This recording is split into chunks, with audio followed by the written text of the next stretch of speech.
I've lived it in the mud, the chaos, and the moments nobody writes about. This show is the truth, raw, unfiltered, and built for leaders who actually give a damn. If you're ready to grow, ready to own your own story, and ready to lead from the front, you're in the right place. Speak up, show up, lead. Let's get into it. Good morning, everybody, and welcome to another episode of Speak Up, Show Up, Lead Leadership Live Edition with Chris Pienkowski, my co-host here. How you doing today, Chris? Doing great, JJ. How are you? Man, I'm really doing all right. I had some technical difficulties with the internet this morning. We had some storms overnight, and so I wasn't exactly sure what was going on, but we fixed it, and we're here. Here we are. So today we're talking about one where we've done it before, but we're going to be focusing on execution, and we're going to be talking about discipline over motivation. But really, it's making sure that we really dial in on how we can relate that back to reinvention, because that's what we just got done talking about. So let's start it off. What are your thoughts? Yeah. So this is a new series, and I'm really excited to kick it off because it's a natural progression from the reinvention topic. So we start off the year with reinventing yourself with intentionality to be the leader that you want to be in 2026. Now we're moving into the action piece, right? And that's what I love is like, all right, now you've got this picture of where you want to be. Now, how do you take action? How do you make it happen? And I'm really looking forward to this next 4 episodes where we get to share some thoughts and real life experiences of how you turn what you want to be into the action that's going to help you get there. Yep. I like it too. Discipline over motivation. This is actually something that I've studied a little bit ever since the first time I really heard. The first time I really heard about it was Jocko, who mentioned it. And when I heard that, and then you and I talked about it privately, it sparked my interest because, your motivation is emotional. Mm-hmm. Discipline is just doing what you got to do, regardless of whether you want to do it or not. And I relate a lot to that because I'll just relate it back to my military service. How many times did I get up in the morning and not want to do a doggone thing? Often. And it's that way now too. I mean, how often do we wake up and maybe we had a little argument with the wife, or maybe the kids said something crazy to us before they went out the door to school, and we just don't really want to do the stuff that we know we got to do. But at the end of the day, you can't get emotional about it, which is where that motivation lies. You just got to do what you got to do, whether you want to do it or not. When it comes to our reinvention, if we have our goals, well, guess what? You're not going to get to that end goal if you don't execute. No, you're absolutely right. Today was a great example. Like, it's been in the low 40s and raining here all week long. It's just been gray and miserable. And I don't know, at some point in the middle of the night while I was asleep, one of my dogs just like curled up in front of me, and we were snuggling this morning, and I didn't want to get out of bed. Those are the best times, man. Especially, I have this one dog. We have 2 dogs over here, but one of them, she typically just does not snuggle. And so when she does, it's like, man, I don't want to get up and do anything else right now. This is great. Okay. But no, I agree. When you have all these opposing factors, likely, especially when it comes to exercise, if you're trying to lose weight and that's your reinvention, I mean, it's easy to slough that off. Mm-hmm. And honestly, it's the same way. If you have a small thing that you got to do at work and you don't really want to do it, it's easy to slough it off.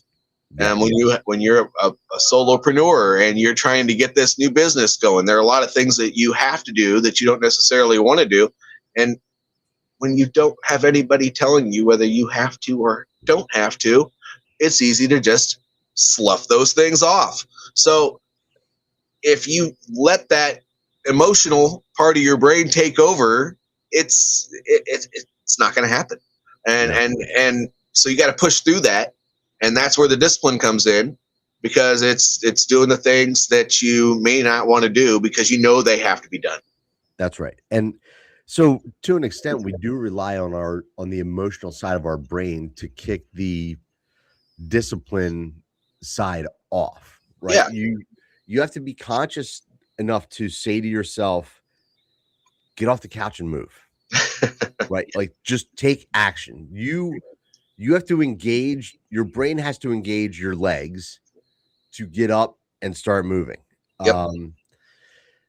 And then the momentum can take over. Like, all right, once I'm up and I'm warmed up and I'm getting ready to get into my workout or whatever it is, I'm sitting in front of my computer and I'm starting to, get work done. All right, now I'm in a groove. Now I can rock and roll. But it's that initial stage of the mental switch saying, get off your butt, go start something, go do something, go move. You know what you need to do. What are you avoiding? Yeah. And, let's relate that back to what we've been talking about for this whole year, right? Mm-hmm. Well, this is the execution stage of that reinvention. You've gotten to this point because you've obviously wanted to make a change, whether it's you're getting in shape or you're really pushing to get that new job or you're starting that business, whatever the case may be. There are going to be times now and in the future where, while you're trying to wait for that to start kicking in, I mean, I was on a call the other day with a group of people. We were networking and we were sharing our wins. And she said her big win was, I've been working out for months and I'm finally starting to see the progress. Well, so this is crucial to understand that's still going to happen for you, but you gotta push through that. And what do you rely on when the discipline is becoming less and less and less, the motivation is becoming less and less and less because it's just not working? Well, now you go back to, why did I start this in the first place? Mm-hmm. And there was obviously a reason you wanted to do that thing that you're in the process of doing. And think about that. That obviously kicked you into motion then. Let it kick you into motion now, because that's when that emotional side can be used to kick you back into gear. That's when you can boost that motivation back up by remembering why you did it in the first place. And then I'll tell you what, once you really get that going and you get yourself excited again, that action's actually going to be a little bit easier. It is. And sometimes we need that, no matter how disciplined the person is. If you don't keep your why kind of front and center and add to it, like, let's take lifting weights, for example, or getting in shape. When you get to a certain point and it's like, I can knock out those 12 reps and it's not a big deal. That tells you that it's time to put more weight on the plate, but you've got to be thinking about your why. Like, well, why would I want to put more weight on the plate, right? Why do I want to do this? So whatever it is, you're stuck. Maybe you're writing a book, you're doing something professionally that, there's an end goal to, but it's feeling repetitive. That's the other thing too, that people, if it starts to feel too repetitive, that's when you hear a lot of people just start to like find other things, or they allow themselves to get what I call a mental mistress, where it's like, oh, you know what? No, I'm kind of interested in this thing over here. I haven't completed this. I understand that, but I'm kind of getting bored with it. Now I'm interested over here. You also have to break that cycle of boredom and understand why you need to get past that. Like, that's a test of your will to say, okay, this is going to take me another couple of weeks and it's going to be boring, but the end result is there. Like, I see the light at the end of the tunnel and this is why I'm doing it. This is my purpose and I need to push through. So keeping that why in mind, in my experience, is very important. It is very important. And now those mundane tasks, just keep in mind that there's another side to that. and this goes away from the discipline of the motivation a little bit, but we'll get back into it. Don't worry. But let me make another point here is that, if you're doing the same thing over and over and over again and it's not working out for you, don't just keep on doing that. It's not going to serve you. Obviously there's going to be some things that are going to be repetitive that you have to do. If you want attention, you're going to have to do that outreach on social media that day, or that you're going to have to maybe do that knowledge post 2 or 3 times a week, or you're going to have to, have some difficult conversations with people to tell them more about you, because a lot of people, when they're in the high performers, don't necessarily like to talk about themselves. They like to, get the work done and help other people. So, those are things you're going to have to do. But if your work is not getting you anywhere, if you're just stuck, talk to somebody else who has been through this same thing and see how they can help you get to that next step. Analyze what you're doing, that AAR that we talked about before. Look at everything that you've been doing. What has been, getting you some more conversations. What has kept things stale? What can you sustain? What can you improve? What can you completely drop off? Just look at all those things and just, do that analysis once in a while. Because if you're not getting anywhere, there's something to be said about that too. And that can also, cause you to really not want to do the thing that you're already doing. And it will actually cause people to revert back to what they were doing, which may have been nothing at all, or it could have been that job that they hated. Or like Chris said, it could be, that having that spiderweb effect where you're just trying different things that are completely unrelated and you're focusing on everything, which means you're not focusing on anything at all. Exactly. So JJ, how do we turn that discipline into, or that motivation into discipline? In theory, I'm a car guy, so I like to use car analogies. And I always think about motivation is like the torque, right? The torque is what gets the car going from the red light or off the line when you're drag racing. But the discipline is the horsepower, and the horsepower is what keeps you going down the road. It's what gets you down the racetrack to win the race. Yeah. So how do we make that transition from torque to horsepower so that we're not stalled out and we're running down the road? Really, it's just making those small actions every day. If you get to the point where you have the motivation, you're pumped up, you're ready to get these things done, that we got to rely back on the planning steps, right? We have all these things lined up that we planned during that planning stage that we talked about a couple months ago. And if some of these things just seem daunting, or some of these things may be impossible because you haven't done some other things, just find something that is, I don't like to say the word easy, but sometimes you have to rely on easy to get you to the point where you're moving. If you're not in motion, you're not doing anything. So look at all those things that you lined up for yourself. And even if it's not the next one that you thought you should take, look and see what is the most actionable thing that you can do right now, and go do it. Yep. We've talked before about, ownership, standards, critical actions. The ownership obviously starts with you, right? Yep. You take the responsibility for taking action to go do something. And then you've got your standards of, this is what I will allow, this is what I will not allow. And those are, to an extent, self-imposed, right? Yep. We set our own standards. And some standards may be required of us from outside forces, right? Work, family, whatever. But it's up to us to take what's expected of us and maybe take it to the next level, right? That's the winning mindset, is like, all right, if the standard is here, I need to be here. Yeah. And then it's the critical action, keyword critical, because just busy action doesn't necessarily produce results. It could produce that doing the same thing over and over again that we just talked about. Whereas the critical actions are the ones that actually move the needle closer to your end result. It's very methodical.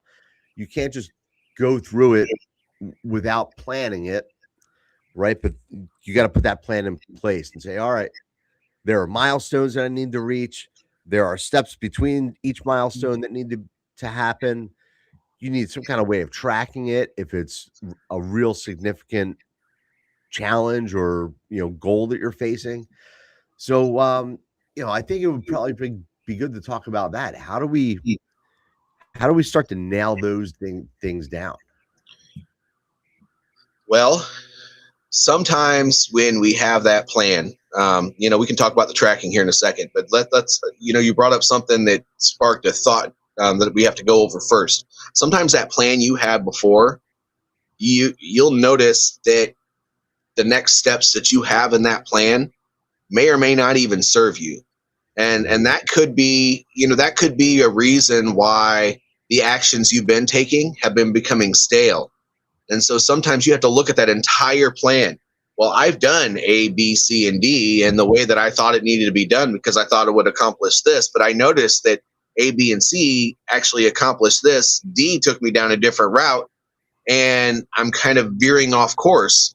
So, that could actually cause that motivation, even as high as it is, to cause your discipline to start lacking. Because I don't care how motivated you are, there are times where you're like, what are these actions doing? Mm-hmm. And so sometimes you got to do that analysis again, just not over everything. Hey, what about these actions have not been working? Because I have this, and this to do, and it lines up with what I did, but it may not line up now. And I got to figure this out. We'll do it. Yeah.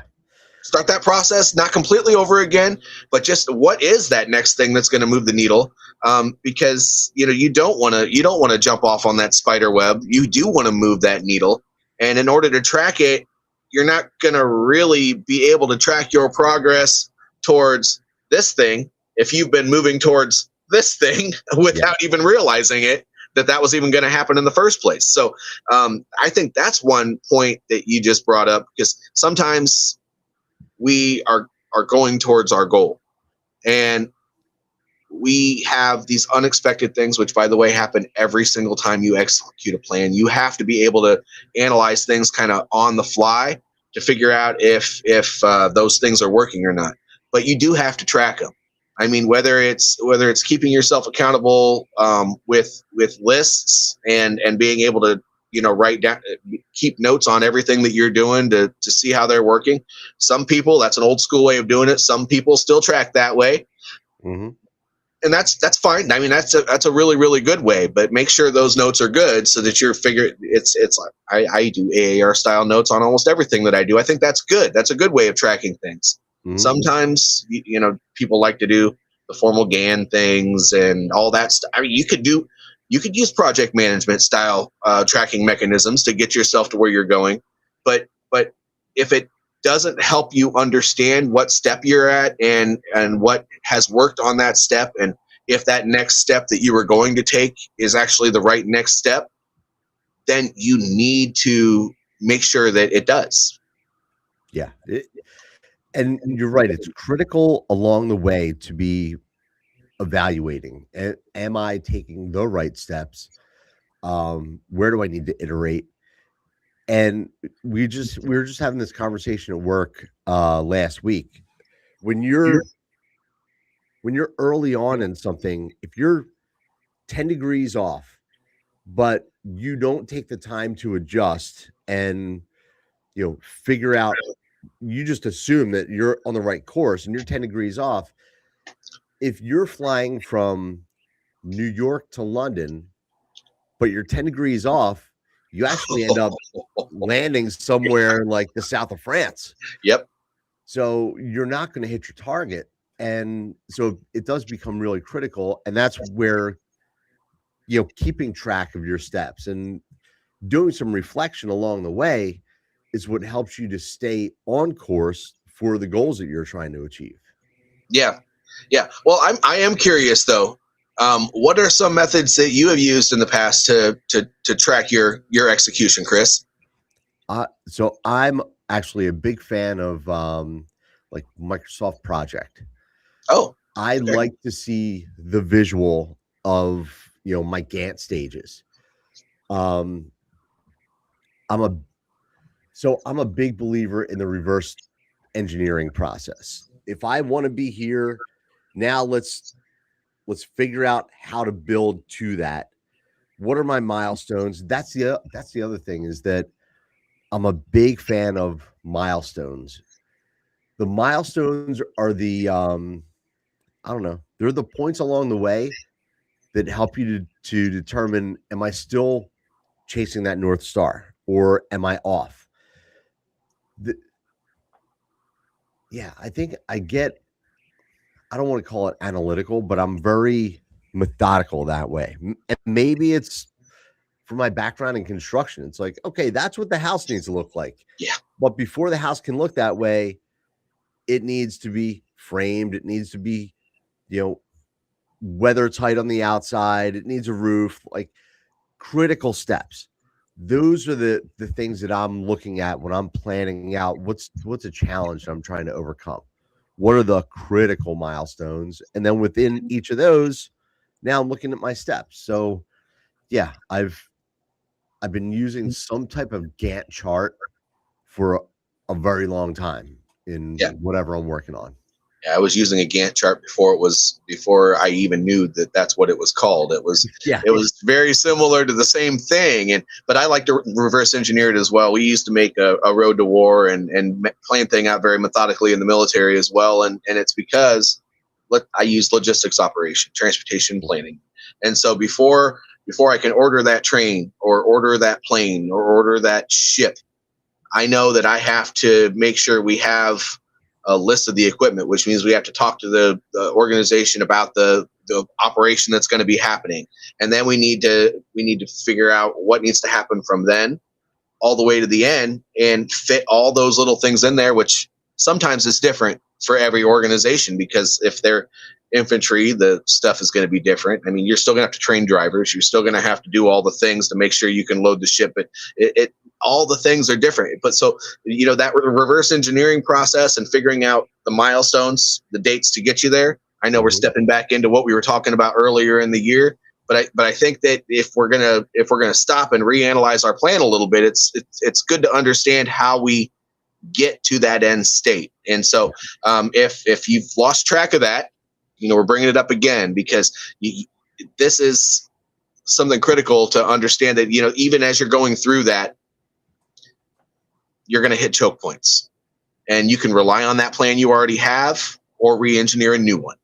And if you don't look at that as an option, you're going to be shooting yourself in the foot, because plans change. I mean, Murphy's Law will come in every single time you're executing and tell you that your plans are interesting, or the people that you have involved in that plan may not do things the way that you thought they would do, or any sort of a thing could pop up, or if you were relying on government agencies to get paperwork done in a certain amount of time, or whatever the case may be, because that never happens. If you think that a 30-day thing takes 30 days, sometimes it takes 45 or 60. You just never know. So I mean, just know that give yourself some grace, do what you got to do, but don't stop doing the little actions every day that have got you there, because they will still get you to the end state, but don't stop moving. I thought you were going to say, don't stop believing. You want me to start singing here, Chris? It's too early. You definitely don't want to hear that anyway. That'll definitely wake people up. But so motivation, discipline. Discipline, it's built off of many things, and oftentimes the discipline to execute, it's not always inherent. That it actually requires training. If so, when you talked about exercise. I'll talk about exercise because that's a good one. Methodically doing your exercise every day doesn't just get you there. It will over time, but it's not going to happen tomorrow. You're not going to do a workout today and just be fit tomorrow. That's not going to happen. You have to push yourself, which is the discipline part of it, to make sure you're doing that thing.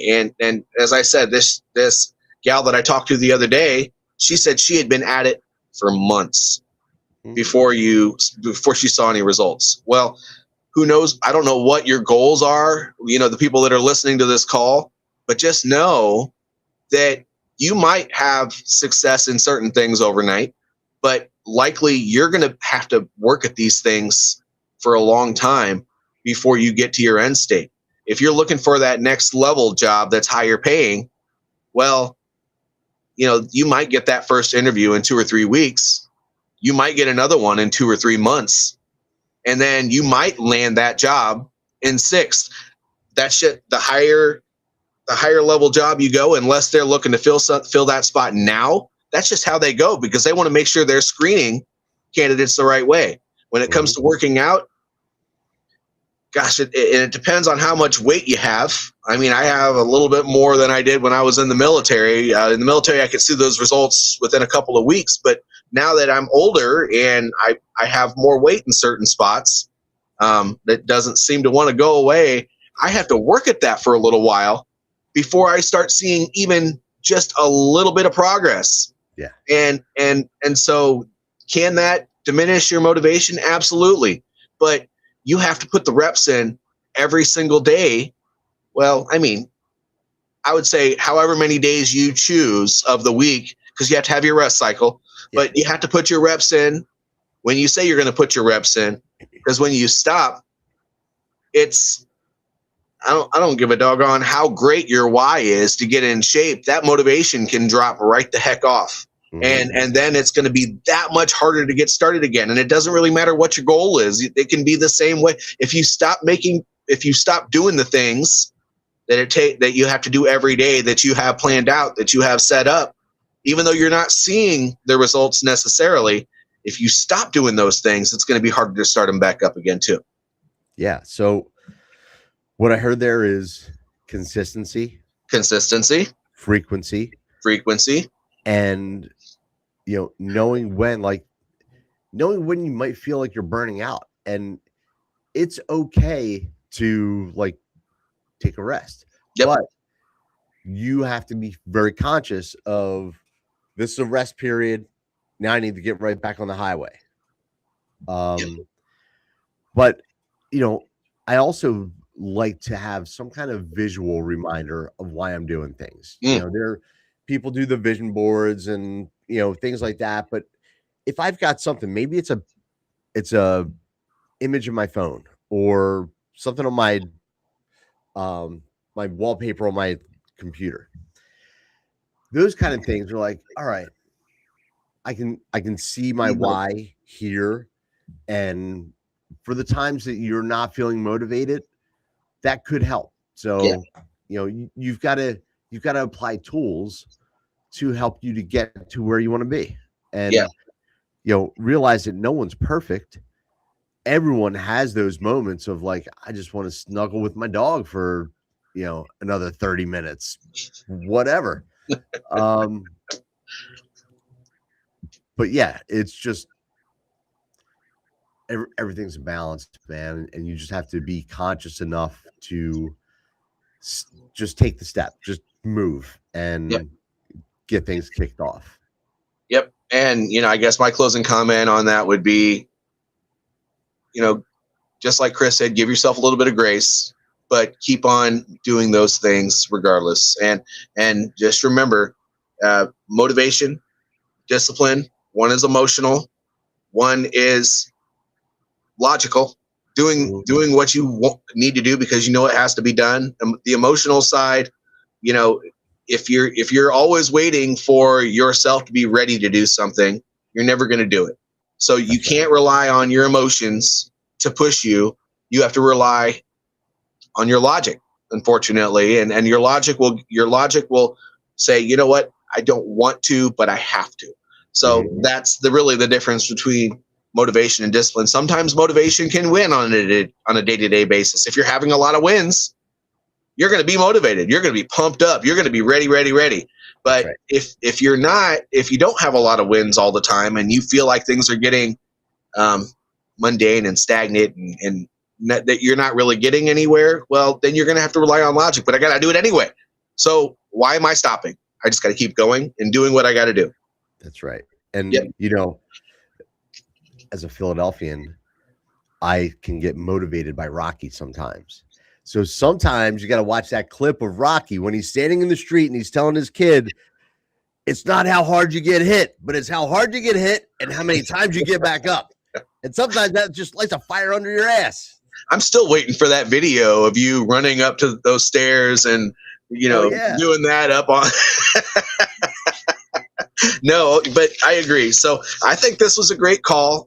If you have any questions about this, please leave them in the comments below because we want to hear your feedback. And by the way, if you're having a hard time at this point in your life, we also want to know about that because if you feel like you're moving toward things, but it's just not working out in your favor, I think it's important to know that having an accountability partner or just a quick conversation about what you're doing and a different perspective could actually change the trajectory of what you have going on. So just keep that in mind. You don't have to do it alone. There are always, I mean, whether it's a friend, a mentor, if you hire a coach, it doesn't really matter what you do, but sometimes that extra perspective can get you the rest of the way and maybe build up a little bit of that motivation that we were talking about to get you moving. So you don't have to always rely on logic because that's how burnout happens, actually. Absolutely. Yeah. So, do you have anything else before we close it out today, Chris? No, I think my Rocky reflection was my closeout. Yeah. Okay. Let's go. And so I didn't do it at the beginning of the call, but I'll do it now. I was distracted by the fact that my internet wasn't working. But don't forget to go to Amazon.com. Buy the book. It's a leadership lessons that I have from before, during, and after service. Speak Up, Show Up, Lead on Amazon.com. I wrote this one. Check it out. I definitely want you to. And whether you watch it now or later, don't forget to like, subscribe, do all the things. Make sure you click all those buttons wherever you're at so you get the notification that the next one's going to be coming up. Yes. And we'll see you all next time. Have an awesome day. Go get some work done. Go get some work.